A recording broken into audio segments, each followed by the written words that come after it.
आम्हाला पंचनामा नुकसान भरपाई नको, हमी भाव द्या. शेतात साचलेल्या पाण्यात बसून सोलापूरच्या युवा शेतकऱ्याची कृषी मंत्र्यांना वार्ताहर. सोलापूर जिल्ह्याच्या मोहोळ तालुक्यातील लखनमाने या युवा शेतकऱ्याने आपल्या शेतात साचलेल्या पाण्यात बसून राज्याचे कृषी मंत्री दत्तात्रय भरणे यांना अर्ध हाक दिली आहे. आम्हाला पंचनामा नको, नुकसान भरपाई नको, फक्त हमी भाव द्या, अशी मागणी या युवा शेतकऱ्याने कृषी मंत्री दत्तात्रय भरणे यांना केली आहे. काल दिनांक 6 ऑगस्ट झालेल्या मुसळधार पावसामुळे सोलापूर जिल्ह्यात शेती पिकांचं मोठ्या प्रमाणावर नुकसान झालंय. लखनमाने याच्या 2 एकर वरील टोमॅटो पिकाच्या बागेत पाणी साचले. अंदाजे 10 ते 12 लाख रुपयांचं नुकसान होण्याची शक्यता त्यांनी व्यक्त केली आणि या परिस्थितीत हतबल झालेल्या माने यांनी शासनाकडे आपली व्यथा मांडलेली आहे. लखनमाने यांनी पावसाळी अधिवेशनावर नाराजी व्यक्त केली आहे. कोणी रमी खेळतोय, कोणी मारामारी करतोय, कोणाचा बार आहे यावर चर्चा होते, पण आमच्या शेतीची कोणालाही फिकीर नाही, असा संताप देखील त्यांनी व्यक्त केला आहे.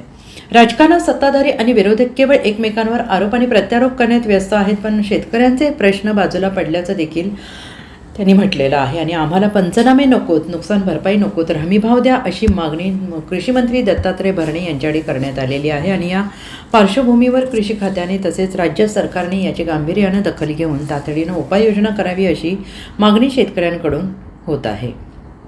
एक महाराष्ट्र शासनाला मी सांगू इच्छितो की आता नवीन कृषी मंत्री झाले दत्तात्रय मामा भरणे हे इंदापूरचेच आहेत. कारण त्यांच्याच भागातून आम्ही येतो, सोलापूर जिल्ह्यातून. आमच्याकडे एवढी भयान पावसानं खरं तर आमच्या या टोमॅटो पिकाचं नुकसान केलंय. आम्हाला कुठला याचा पंचनामा नको आहे, आम्हाला याची नुकसान भरपाई नको आहे, आम्हाला याचा पीक विमा नसतो. टोमॅटोला तर पीक विमा नसतोच, परंतु आमच्या शेतमालाला योग्य हमी भाव मिळावा. किंवा तुम्ही जरा टोमॅटो वाढायला लागलं तर तुम्ही डायरेक्ट बाहेरून आयात करता, ते कुठेतरी थांबवा. कारण शेतकरी सगळ्या पाऊस असला की पावसाला लढतोय, पाऊस नसला की त्या निसर्गाशी लढतोय. या सगळ्या गोष्टी शेतकऱ्याला बघायला मिळतात. परंतु महाराष्ट्र शासनाचं सगळं अधिवेशन मध्ये ह्यानं मारलं, ह्यानं त्याला मारलं, ह्यानं रमी खेळला, त्यानं बार चालवला, ह्या सगळ्या गोष्टी महाराष्ट्र शासन अधिवेशन तर असंच केलंय. पण या अधिवेशनामध्ये शेतकऱ्याच्या भूमिका किंवा शेतकऱ्याच्या प्रश्नावर एकाही मंत्र्याने किंवा एकाही आमदारानं आवाज उठवला नाही की शेतकऱ्याची परिस्थिती काय चालली किंवा शेतकरी काय करतो. पाऊस झाला, जास्त झाला तर याला नुकसान भरपाई म्हणत नाही. आता खाली उडीद आहे, वरती टोमॅटो आहे, सगळ्या पिकाचं नुकसान आहे. आज टोमॅटो मध्ये अक्षरशः झाड पाण्यात आहेत सध्या. मी बसलोय म्हणजे काय, मी काही इथं तमाशा मांडत नाही पाण्यात बसून. त्या दोन्ही बेड मधलं मी ते बेड फोडून एका बेडमधून ह्या बेडमधून त्या बेडमध्ये पाणी काढतोय.